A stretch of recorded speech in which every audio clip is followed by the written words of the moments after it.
Si par exemple tu veux sortir du chômage, il faut savoir qu'est-ce que tu veux vendre en oubliant tes diplômes. Ça ne veut rien dire. Je suis formel. Ton diplôme ne veut rien dire en matière d'argent de travail. Je vais même vous souffler quelque chose. Il y a des domaines où dans la plupart des domaines, sauf quelques exceptions, plus tu as des diplômes, moins les patrons veulent de toi. Un gars qui a le doctorat sera chômeur beaucoup plus longtemps et risque de vieillir dans le chômage plus qu'un gars qui a un BTS ou une licence. Vous savez pourquoi? Il a l'illusion parce qu'il a perdu beaucoup de temps à l'université qu'il vaut cher. Quand même, j'ai étudié jusqu'au doctorat.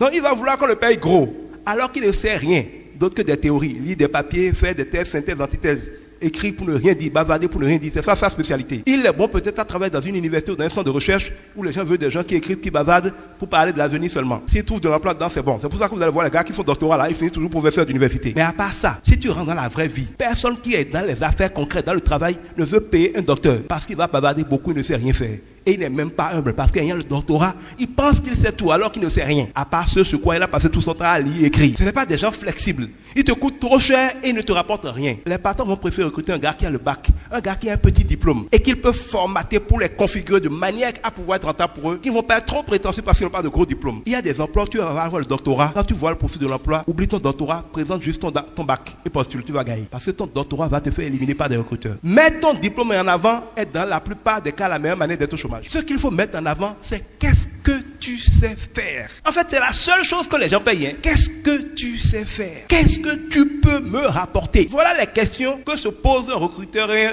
patron, même s'il ne te le dit pas clairement. Tout le reste là, c'est des manières diplomatiques de poser cette question. Mais s'ils ont affaire à quelqu'un de mature, de professionnel, la question est simple. Tu me rapportes quoi? Je gagne quoi à te prendre? Qu'est-ce que tu vaux? Tout employeur n'a qu'une seule vocation. Et le jour où vous serez employeur, ce sera votre seule vocation. Qu'est-ce qu'il me rapporte? On ne reste pas dans une entreprise parce qu'il y a un poste. On reste dans une entreprise parce que quand on fait les calculs, l'entreprise perd plus qu'elle ne gagne à te virer. Et si tu es dans une entreprise normale, c'est que quand on fait les calculs, l'entreprise gagne plus que tu ne lui coûtes. Ça veut dire que la meilleure manière de sortir du chômage et d'avoir une grande carrière, c'est de veiller tout le temps par ce que tu sais faire, par ton comportement, par ta disponibilité. Quand on te prend globalement, tu dois rapporter plus à l'entreprise que tu ne lui coûtes. Quand c'est comme ça, ton emploi est garanti. Jeune enflammé après le coup.